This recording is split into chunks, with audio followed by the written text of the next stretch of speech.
Vamos a hablar con Daniel Weschenberg, que es víctima de terrorismo de Estado y fue detenido en el Vesubio, aquí en La Matanza. Hola Daniel, ¿cómo estás? Buen día, acá te saludamos Gastón, Jorge y Andrea. Hola, buen día, Gastón, Jorge y Andrea, y a todos los oyentes. Bueno, un placer charlar con vos, un poco para buscar y hurgar en nuestra memoria y que nos cuentes tus vivencias y también cómo un poco estás transitando este clima, ¿no? Con lo que sucedió ayer en Rosario, con esta provocación constante, con esto del negacionismo y todo lo que está sucediendo en estos últimos meses aquí en Argentina. Bueno, yo soy sobreviviente del Vesubio. Unos cuantos compañeros salimos en ese momento, fuimos 35, pero otros compañeros quedaron adentro y hoy son detenidos desaparecidos. Más toda la gente que pasó antes por Vesubio. Yo creo que más que nunca hay que recordar el 24 de marzo y hay que recordar lo que pasó para que no se vuelva a repetir. Estamos pasando por un momento complicado, hay intentos de negacionismo, de no reconocer lo que pasó, no reconocer que son 30.000. Más que nunca es importante que el 24, que el domingo sea un gran acto con mucha gente y tratar de ponerle una clausura a ese negacionismo. Daniel, para aquellos que están escuchando y que a lo mejor son muy jóvenes y no han leído mucho sobre lo que sucedió, en tu testimonio, bueno, y como hemos visto en tantos otros, podemos reflejar, ¿no? Lo que sucedió, lo tremendo, y como bien vos decías, para que no se repita, lo tremendo que fue esa época. ¿Cuántos años tenías vos cuando fuiste detenido? Yo tenía 25 años, vinieron a mi casa, revolvieron todo, me pusieron una capucha, me ataron, me llevaron a Vesubio. En Vesubio fui torturado, pasamos mucho hambre y estuvimos escuchando cómo torturaban a los compañeros. Hemos presenciado, escuchado cómo mataban a golpes a un compañero en la cucha, llamaban cuchas al lugar donde estábamos, en la cucha de al lado. En fin, no, es un poco inenarrable y cada uno, la gente que la pasó mucho peor que yo. Después me llevaron, estuve en un regimiento, en dos comisarías, estuve en la cárcel de La Plata y yo creo que tuve suerte porque a los 10 meses salí en libertad. En el interín nació mi primera hija, mi esposa estaba embarazada en ese momento. Realmente no, el trato era terrible a los golpes, y mucho hambre también. ¿Por qué crees que se vuelve a discutir o se pone en agenda nuevamente lo de los 30.000 desaparecidos, las Malvinas? Bueno, causas que son algunas de las causas que como argentinos une al pueblo en su totalidad. Sin embargo, bueno, en este caso como que vuelven a jugar con el número, a tratar de provocar con ciertas declaraciones. ¿Por qué crees que esto vuelve a ponerse en agenda y se lo trata de instalar como una discusión cuando es algo que ya está instalado en nuestra sociedad, arraigado? Y mira, yo pienso que la causa es económica fundamentalmente. Yo siempre digo una frase que no fue Videla el que puso a Martínez de Oz como ministro, sino Martínez de Oz el que puso a Videla como presidente. Es decir, el objetivo de la represión, de la dictadura, fue cambiar el modelo económico. Y pienso que en este momento hay otro intento de hacer un cambio muy profundo del modelo económico, de alguna manera, a lo mejor piensan que necesitan a los militares de vuelta, o no sé qué. Me parece que esa sería la causa de que le estén dando manija a este negacionismo, creo yo, por lo menos. ¿Y cómo, a ver, ¿no? Teniendo en cuenta lo que viviste, lo que pasaste, ¿cómo se siguió adelante, ¿no? Apenas pudiste recuperar tu libertad, donde todavía no había llegado la democracia, donde también tuvieron que pasar muchos años y muchas cosas para poder llegar a los juicios ¿no? a los represores que todavía están siendo juzgados en muchos casos y descubriendo también nuevos hechos. Mirá, no fue fácil. Yo me encontré por un lado con mi hija que tenía 8 meses, pude compartir con ella recién en ese momento. Mirá, se vivió una situación de miedo, no se podía hablar. Creo que la sociedad de alguna manera avaló o tapó lo que estaba pasando, digamos.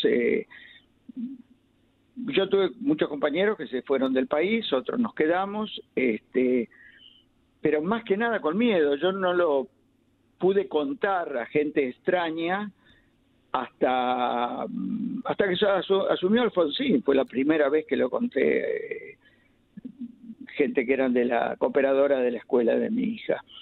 Y ese miedo, es que no era miedo, era terror lo que había en la sociedad. Lo que se impuso fue el terror, para que no se hable del tema. Y bueno, yo creo que se fue avanzando de a poco. Primero el juicio de la Junta. Yo declaré en el juicio de la Junta, declaré en 2 juicios de Vesubio. Y ese miedo me parece que fue de a poco cediendo. Creo que fue importante cuando el comandante jefe del ejército, el general Balsa, reconoció de alguna manera, fue un comienzo de reconocer lo que habían hecho lo que había hecho el ejército, reconoció él. Pero fundamentalmente a partir de la anulación de las leyes de obediencia de vida y punto final. Es decir, que hubo etapas, el juicio de la Junta, después hubo una marcha atrás con los indultos, y bueno, y después fue un proceso, y creo que después del 2001 la sociedad pudo cambiar, superar ciertos miedos, y posteriormente con la anulación de las leyes y los juicios, y hubo una reivindicación un poco de lo que pasamos también, ¿no? Daniel, recién hacías un repaso de cómo fue tu paso por el Vesubio, estos 10 meses, y vos decís encima que otros, que dentro de todo no la pasaste tan mal, que otros la pasaron peor. La verdad que pone la piel de gallina, ¿no? Escuchar tu relato como el de tantos otros. Y yo te quería preguntar cómo fue, primero cómo fue el regreso al encontrarte con tu hija, y después, a medida que fue pasando el tiempo, cómo fueron las primeras charlas con tu hija, con los amigos de tu hija también, y qué es lo que vos podías contar, cuándo pudiste empezar a contar todo lo que había pasado. Mira, bueno, el reencuentro con mi esposa, mi hija, fue con mi familia, con mis padres, sí. Fue maravilloso. Yo pude a nivel de trabajo recuperar un poco lo que yo estaba haciendo. Yo me había estudiado en psicología, me había recibido licenciado en psicología, pero no había empezado a trabajar cuando me torturan. Recién había empezado a formarme, a hacer terapia, y ya después no lo pude retomar. Eso fue una pérdida que sentí. Y después con mis hijos, cuando fue el juicio de la Junta, después nació mi hijo, y cuando iba a hacer el juicio de las juntas, año 85, creo que lo reunimos a los dos y les explicamos que yo iba a declarar, les contamos un poco por arriba lo que había pasado. Mi hijo menor tenía 5 años, claro, y mi hija 7, pero también hicimos los pasaportes. Claro, antes de porque, a ver, el miedo. Estuvo muy buena, ¿no? Hablábamos hace un rato, digo, qué diferente fue todo el año pasado aplaudiendo una película en donde muchos jóvenes vieron realmente lo que pasaba y donde también muchos recordábamos, a pesar de tener nuestros años, cómo se vivió eso. Pues yo era chica también en el 85, pero recuerdo y ver el miedo que tenían los que iban a declarar, porque, bueno, recién, ¿no? Era una democracia muy nueva, donde estábamos muy acostumbrados al golpe de Estado constante, y donde encima declaraba gente que había pasado, ¿no?, con experiencias como la tuya. Yo imagino también el terror de sentarse en un estrado con los represores enfrente. Los represores y algunos defensores de los represores, claro, un compañero mío, Jorge Gual, lo trataron en el momento que diga el detenido tal cosa, tuvieron que parar y decir, el detenido es su cliente, Claro. yo soy testigo, Claro. Jorge Watts. Bueno, sí, había mucho miedo, algunos más, otros menos, no sé, pero creo que hay que rescatar la valentía de la gente Sí.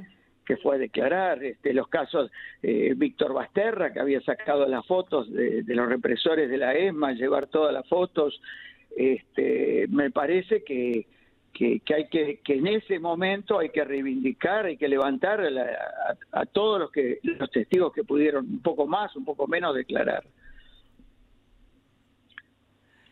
Bien. Bueno, el 24, ¿dónde vas a estar? En la plaza, por supuesto. Este 24, Daniel, ¿pensás que es diferente a otros 24, que es más importante estar todavía de acuerdo a lo que estamos viviendo? Y yo creo que es más importante que nunca, digamos, porque el intento es como cuando se hizo el 2x1, salir todos juntos para hacer dar marcha atrás eso. Y en este momento mostrar que no queremos el negacionismo y que una porción muy importante del pueblo lo expresa.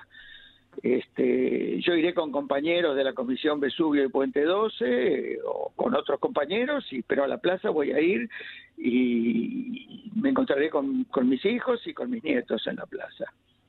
Daniel, muchísimas Con mi esposa, gracias. por supuesto. Bueno, muchas gracias a ustedes. Esto hay que difundirlo. Sí, sí, para eso estamos. Gracias. Nos encontramos ahí el domingo Sí. seguro en la plaza. Un abrazo grande. Muy bien, un abrazo grande.